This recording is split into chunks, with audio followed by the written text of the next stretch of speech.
Hi, it's Mark from Team Powers UK. We're going to be doing a short video unboxing the new front wheel drive touring car from Race Opt, affectionately known as Fronties. This is the MTS FF V3.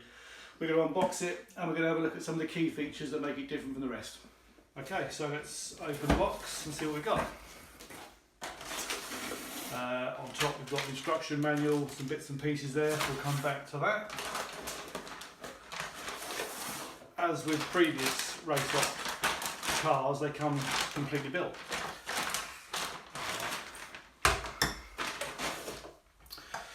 So we'll have a quick scoot round and look at the bits that make it a bit different to the ones that are currently on the market.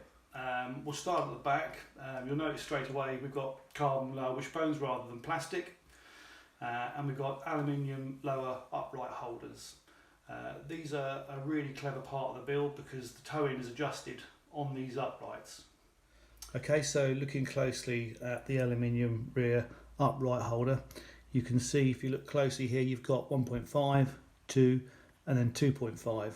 This is how the rear towing is adjusted. You simply remove this screw from the bottom arm and you move it to one of those positions. The holes are drilled slightly offset so they only line up in the respective position, and that's how the rear tow is adjusted. Okay, so these are the mounting screws we were talking about that allow you to change the rear towing.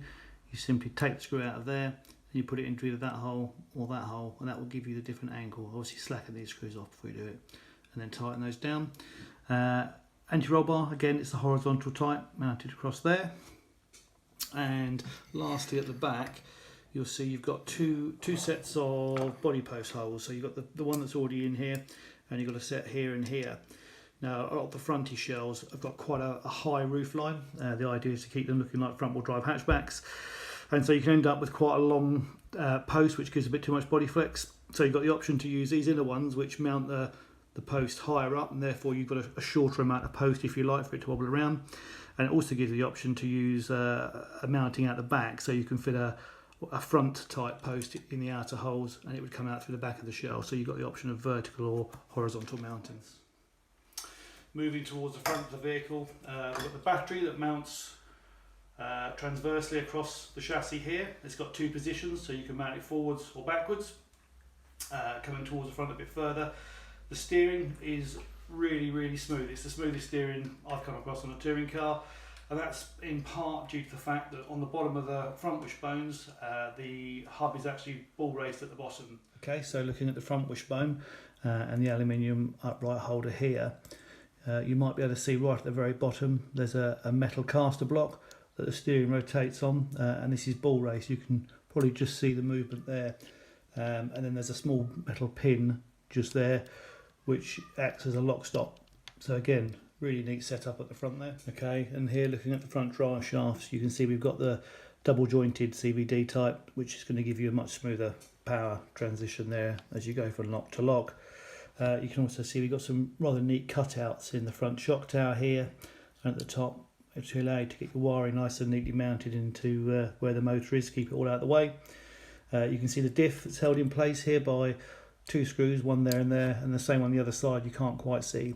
And it's a case of just removing the lower shock mounts and the two top arm mountings. So that's 6 screws and the diff's out, and you can change whatever oil's in there. You've got the droop screw, you can see mounted into little plastic there, and you can also catch just the edge of the roll bar.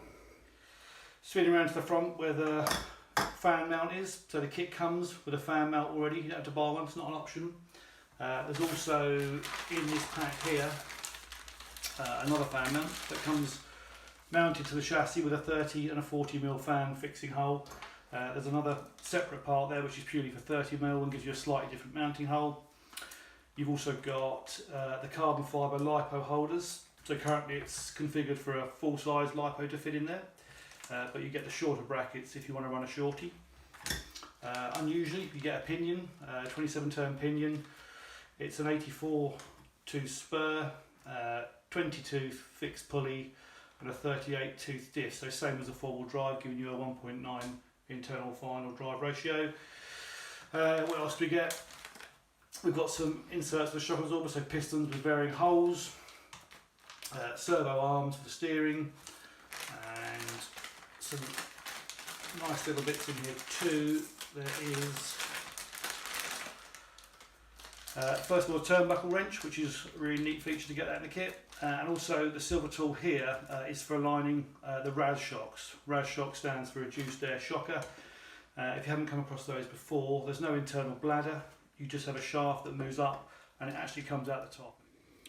Okay, so back at the front, if I move the suspension, you should be able to see the top of the shock absorber rod coming out the top there. So as you said before, there's no bladder, so you get zero rebound. Normal shocks, as the rod goes up inside the shock absorber, the rod takes up volume within the chamber, and that changes the pressure in the shock, and that's what gives you that rebound. Whereas on this design, because the rod comes out the top, it doesn't ever increase the capacity, if you like, that's in there already. So there's no rebound, zero rebound.